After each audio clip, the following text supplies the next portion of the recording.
Assalamualaikum warahmatullahi wabarakatuh. Graf Matematika Diskrit.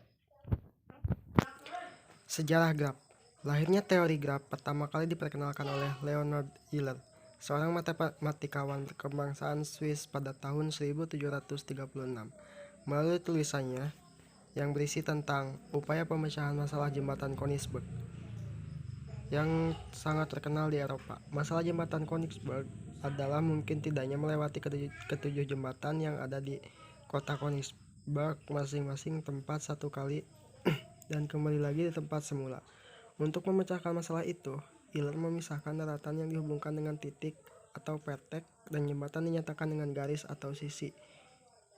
Euler berkesimpulan bahwa tidak mungkin seseorang dapat melalui ketujuh jembatan itu masing-masing satu kali dan kembali lagi ke tempat semula, sehingga kisah jembatan Königsberg menjadi sejarah lahirnya teori graf. Pengertian graf. Graf didefinisikan dengan sebuah pasangan himpunan yang terdiri dari himpunan tak kosong dari simpul-simpul yang disimbolkan dengan pi atau vertex dan himpunan rusuk yang disimbolkan dengan e atau ed. Lalu pi atau e menghasilkan sepasang simpul pada G. Kemudian himpunan simpul pada G akan dinotasikan sebagai pi dan himpunan rusuk pada G akan dinotasikan dengan E, sehingga akan menghasilkan rumus sebagai berikut.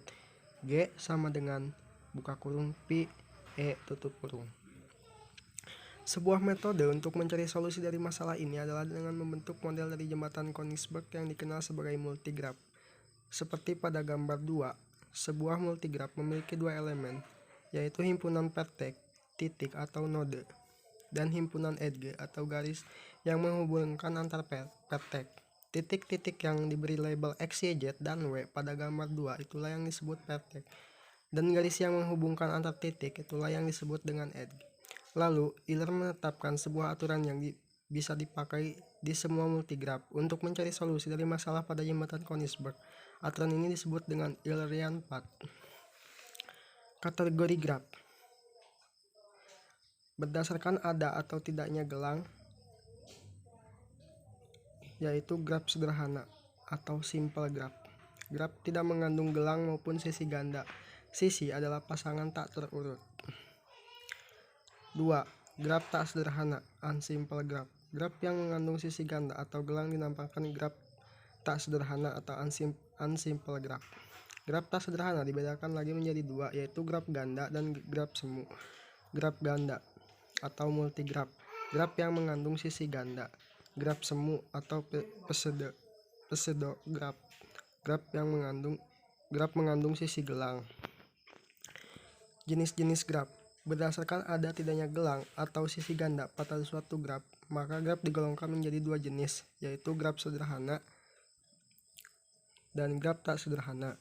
Berdasarkan jumlah simpul pada suatu graf, maka secara umum graf dapat digolongkan menjadi dua jenis, yaitu graf berhingga dan graf tak berhingga. Berdasarkan orientasi arah pada sisi, maka secara umum graf dibedakan atas dua jenis, yaitu graf tak berarah dan graf berarah. Terminologi graf. 1. Ketetanggaan atau adjacent. Dua buah simpul dikatakan bertetangga bila keduanya terhubung langsung. Tinjau graf G1.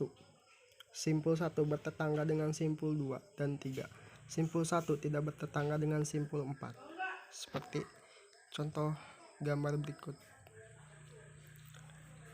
2. Bersisian, insidensi.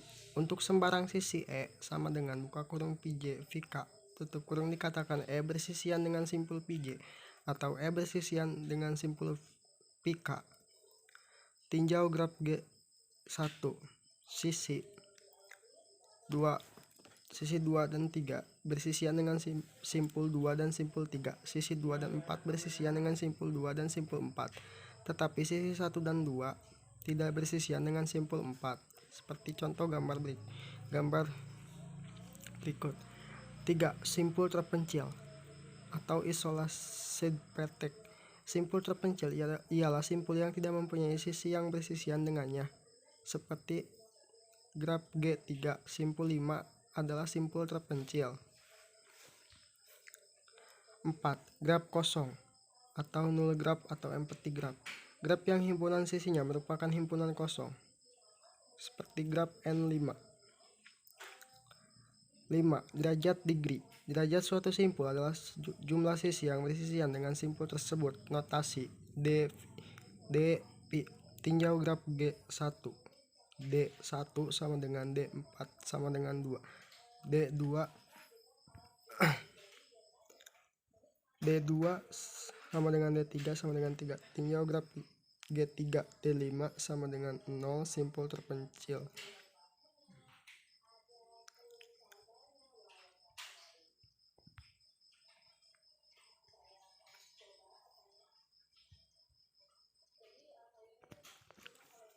Derajat suatu simpul adalah jumlah sisi yang bersisian dengan simpul tersebut. Seperti contoh graf G1, G2, dan G3 berikut. Pada graf di atas, derajat setiap simpul ditunjukkan pada masing-masing simpul. Pada graf berarah, derajat simpul dibedakan lagi menjadi derajat masuk atau in degree dan derajat keluar out degree. Lihat graf G4. Din 1 sama dengan 2. Dout 1 sama dengan 1. Din 2 sama dengan 2. Dout 2 sama dengan 3. Din 3 sama dengan 2. Dout 3 sama dengan 1. Din 4 sama dengan 1. Dout 3 sama dengan 2. 6. Lintasan.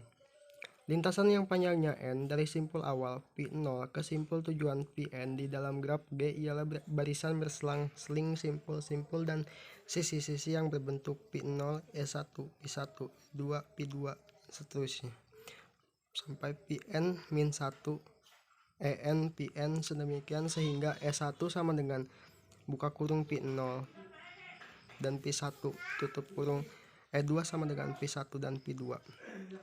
En sama dengan Pn min 1. Pn adalah sisi-sisi dari graf G,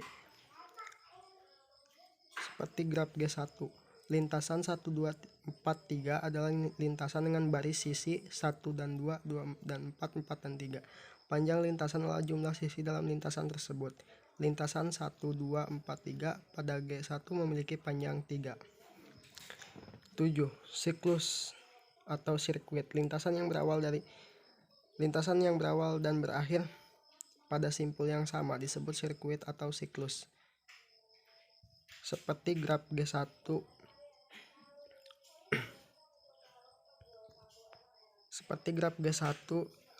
yaitu adalah sebuah sirkuit. Panjang sirkuit adalah jumlah sisi dalam sirkuit tersebut. Sirkuit 1, 2, 3, 1 pada G1 memiliki panjang 3. 8. Keterhubungan. Dua buah simpul P1 dan simpul P2 disebut terhubung jika terdapat lintasan dari P1 ke P2. G disebut graf terhubung, connected graph. Jika untuk setiap pasang simpul PI dan VJ dalam himpunan P terdapat lintasan dari PI ke jika tidak, maka G disebut graf tak terhubung. Graf berarah G dikatakan terhubung jika graf tidak berarahnya terhubung. Graf tidak berarah dari G diperoleh dengan menghilangkan arahnya. Dua simpul U dan P pada graf berarah G disebut terhubung kuat, strongly connected jika terdapat lintasan berarah dari U ke P dan juga lintasan berarah dari P ke U. Jika U dan P terhubung kuat tetapi terhubung pada graf tidak berarahnya, maka U dan P dikatakan terhubung lemah. Simpul 1 dan 4 terhubung kuat karena ada lintasan dari 1 ke 4 dan lintasan dari 4 ke 1. Lintasan dari 1 ke 4 sama dengan 1, 2, 3, 4. Lintasan dari 4 ke 1, 4, 5,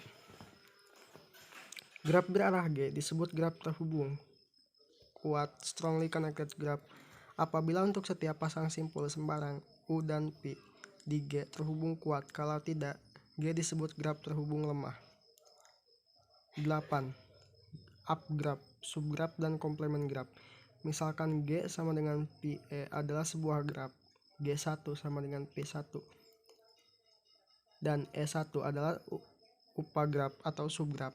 Dari G jika P1, P dan E1 komplement dari upagraf G1 terhadap G adalah graf G2 sama dengan P2 E2 sedemikian sehingga E2 sama dengan E1 min S1 dan P2 adalah himpunan simpul yang anggota-anggota E2 berisikan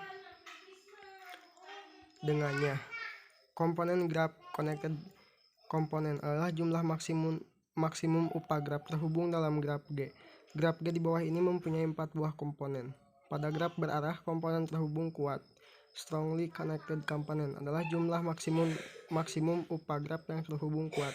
Graf di bawah ini mempunyai 2 buah komponen terhubung kuat. 9. Upagraf merentang, spanning subgraf. Upagraf G1 sama dengan P1 E1 dari G P E dikatakan upagraf rentang jika P1 sama dengan P, yaitu G1 mengandung semua simpul dari G. 10. Cutsheet. Cutsheet dari graf terhubung G adalah himpunan sisi yang bila dibuang dari G menyebabkan G tidak terhubung. Jadi cutsheet selalu menghasilkan 2 buah komponen. Pada graf ini 12153534 adalah cutsheet. Terdapat banyak cutsheet pada sebuah graf terhubung. Himpunan 1225 juga adalah cutsheet. 131512 adalah cutsheet. 26 juga cutsheet, tetapi 122545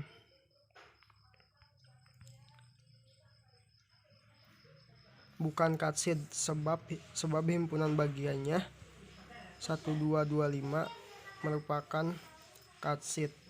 11. Graf berbobot. Graf berbobot adalah graf yang setiap sisinya diberi sebuah harga atau bobot.